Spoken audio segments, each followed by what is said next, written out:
Wow. Wow. Okay, folks. Nick Tuckert here with the Historical Fencing Guild. Maybe.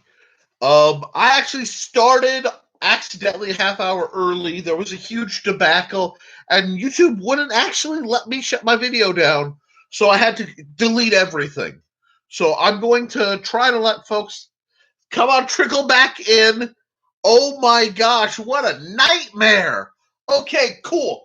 The Historical Fencing Guild is brought to you by The Simple Sword, the easiest one-stop shop for learning how to sword fight. It's brought to you by the Big Stumpy Robots line of games, and it is brought to you by patrons like you, wonderful folks who come together to give a little, to let me keep the lights on and keep my tarp up.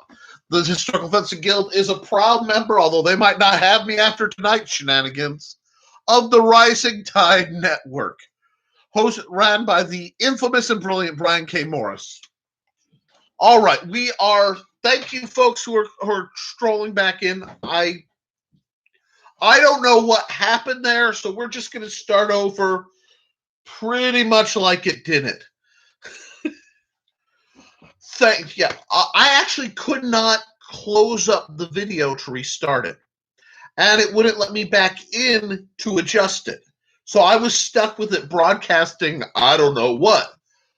So thank you. It seems to have been corrected, and we're back rolling. Guys, this is a big day, and I'm excited, but wow. Okay, so I do want to put out the shout-outs again because they got deleted. Huge thanks to my patrons, Steve Augosto, Cindy Kep, Brian K. Morris, Stef Mari, Kǎijié, and Foxy, and the amazing Steve Clausen. Thank you for my corporate sponsor, Steve Clausen, and John Miner of Swakhammer Metals. Thank you for your support, Cindy. There was 20 minutes of high quality content I had to delete to get back rolling. So, guys, thank you for your patience. Thank you for your tolerance. We're going back. Today is largely to talk about this. And I'm going to be repeating myself a bit, but that's okay. This is a tomahawk. This is actually one of my old personal tomahawks. And we're going to talk about why this is such a good axe. You see, when you want to fight, people think of Gimli, they think of the big battle axes, and that is a huge amount of weight to swing around. Now, part of the problem is no matter how strong you are, you could be the biggest, beefiest, baddest dude. And this really applies to authors, and this applies to comic book artists. Please understand this. The weight is still, yes, Cindy Cap. She asks, are all tomahawks axes, but are not all axes are tomahawks? Absolutely. A tomahawk is a type of axe. There are 3 variants of tomahawk. I talk about in my book: the lash tomahawk, the what I consider a bushcraft tomahawk or a historic tomahawk, and a tactical tomahawk. There are a lot of subcategories, but this is an easy way to wrap it around. So the original stone axe style, where a pole is split, a triangular piece of knapped stone is placed inside, and then it's lashed into place, is a lash tomahawk. This would be a bushcraft tomahawk. And the reason I like a bushcraft tomahawk is that they're incredibly brilliantly designed. This is actually this is a multi-tool. This is an incredibly versatile toolkit in and of itself, great for a deep field use where you don't get resupplies. Now, and then the tactical tomahawk is a modern take, usually with a fixed but replaceable blade. That would be this. When I say fixed, you can pull these screws out and the blade pops out. You can buy replacement blades if you damage it, say, getting out of a car without opening the door. Okay? These are wonderful things, and I love them, and this is my favorite axe trainer pretty much all time. Although, boy, does Purple Heart have some amazing axe trainers, and I'm going to be talking about Purple Heart. But right now, we're talking about the Tomahawk. And the reason we're talking about is there's still some unboxing to do and some other goodies. But this is a very beaten old Tomahawk that I was given. It's given to me by Jason Leto. He's one of my students and an old friend. He's a good guy. Shout out to you, Jason, if you're watching this. Now, hey, Steve, glad to see you. Sorry about the debacle, but at least it happened in a pre-show that no one will ever see because it was deleted. A really weird net error. Google users, keep up on your updates. But the thing about a Tomahawk is it's light. You don't when you're using a fighting axe, you don't want a very heavy blade. Now, I want you guys to note that I am able to function this very that's true. You tech hates me, but this very rather elaborate weapon, and I'm doing so with the braces and the metal bars in the way. Part of that is the design of a tomahawk. Now, I've ragged many times on sword hilt makers and knife hilt makers. The handle of a tomahawk is as thought out as the head, but it's almost never discussed. So what makes a tomahawk handle great? Well, first off, the primary thing is it's removable. Okay? So this is a broken tomahawk handle. But I see that? Busted tomahawk handle. It's seen a lot of use and abuse. It caught another axe being thrown. The handle kind of gave up. This is going to die. So I will be replacing this handle. Now, there goes the drop. I made it the whole time without dropping this.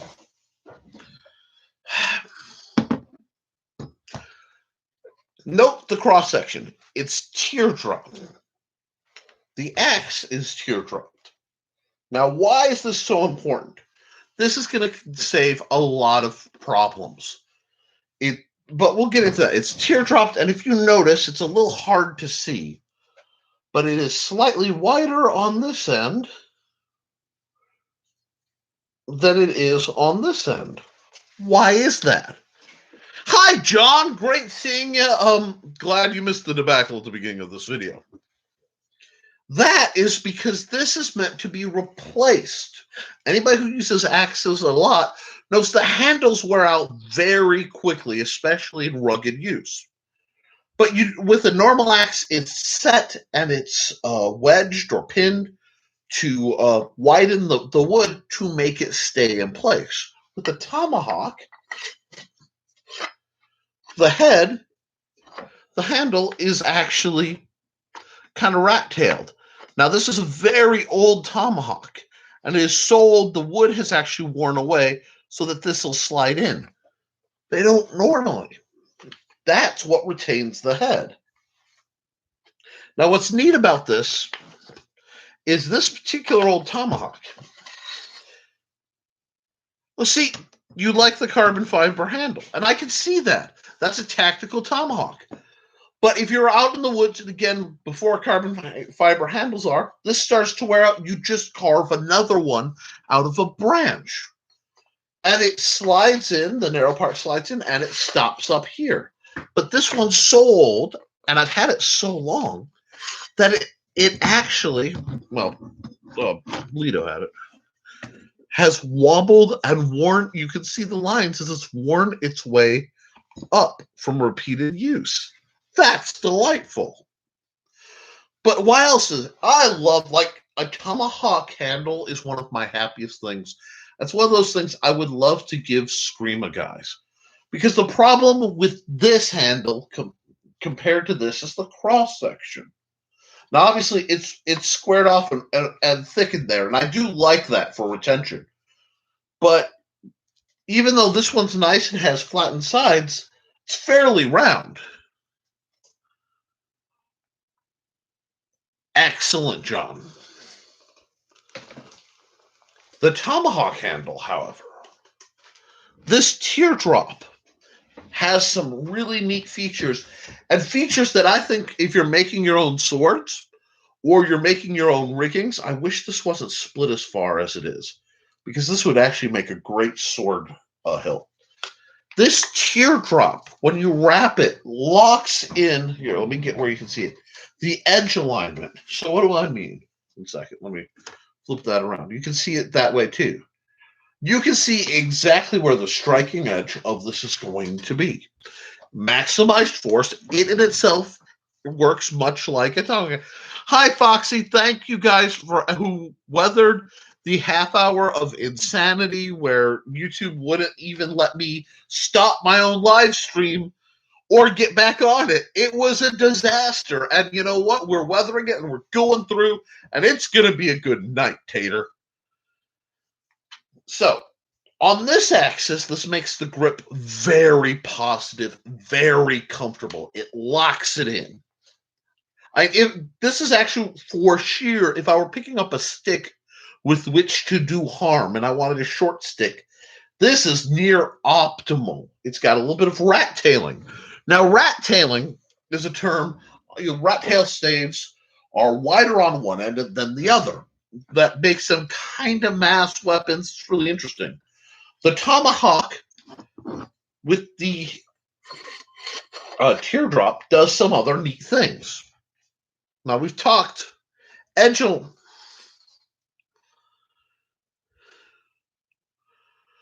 Oh, what kind of wood?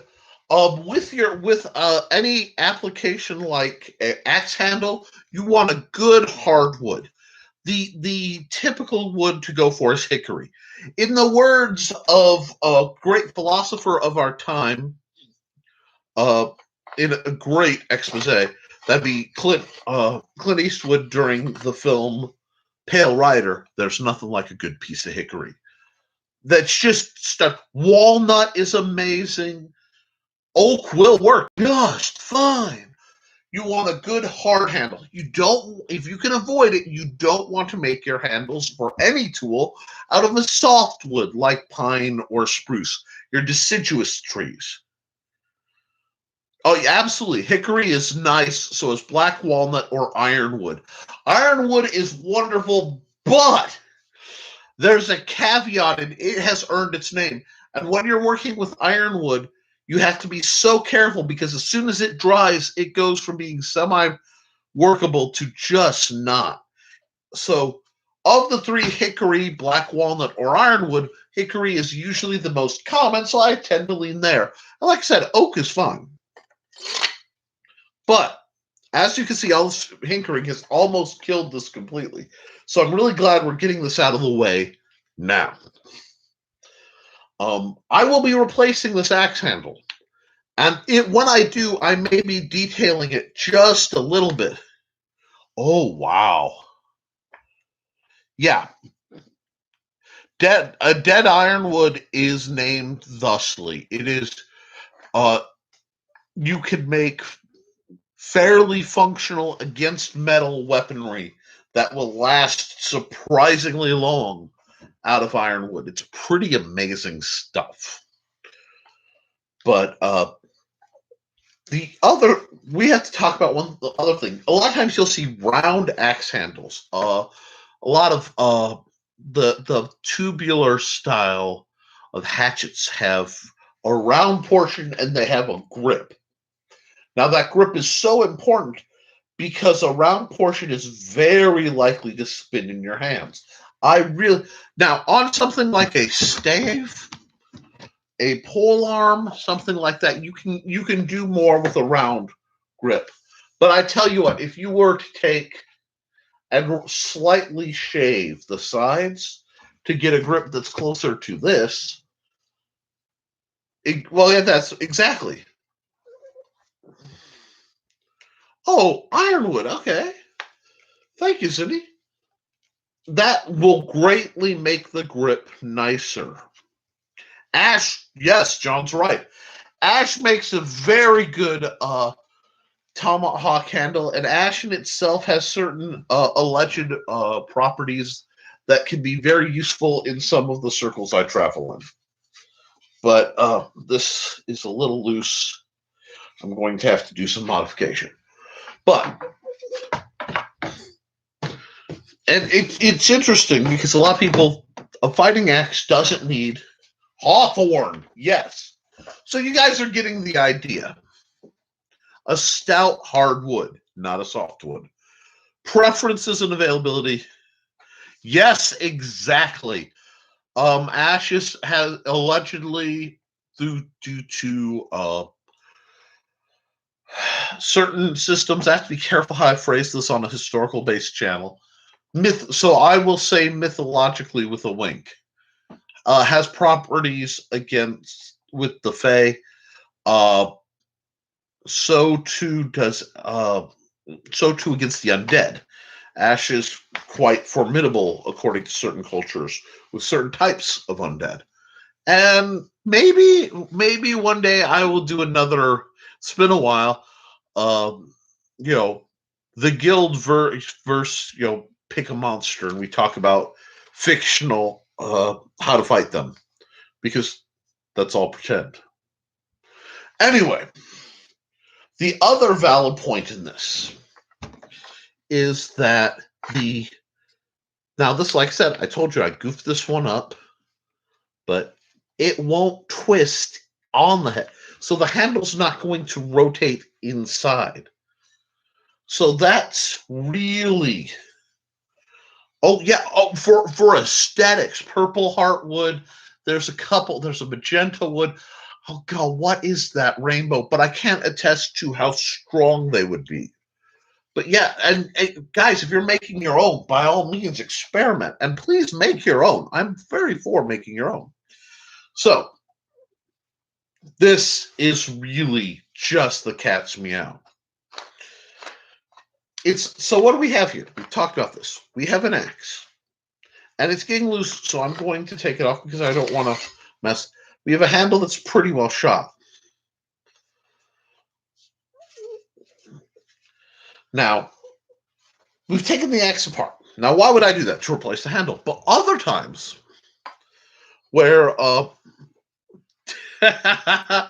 like the D&D comment. Let's say you want to split kindling very safely or in a confined place. Maybe you're making a fire and you've taken shelter in a small cave or a dugout kind of situation. You can actually take the axe head and baton it to split things through. Hello, Christian Basil. Glad to see you, Christian Basil, of the Legend of the Traveling TARDIS. It's just, if you're a Whovian, I'm an old school Whovian. Baker and Pertwee are pretty much my dominant doctors. I love Davison, but he will always be Albert Campion to me, and I know most people don't know it.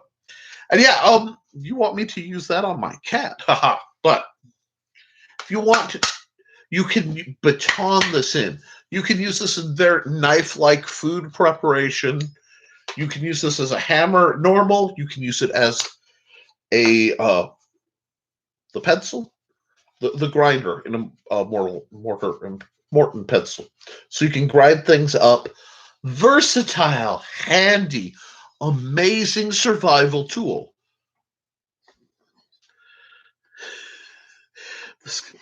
Ooh, pets. Thank you, Cindy. I am ambidextrous and dyslexic and dyscalculic. So left, right, terms and other terms, they flip around. The vessel with the pestle has the brew that is true.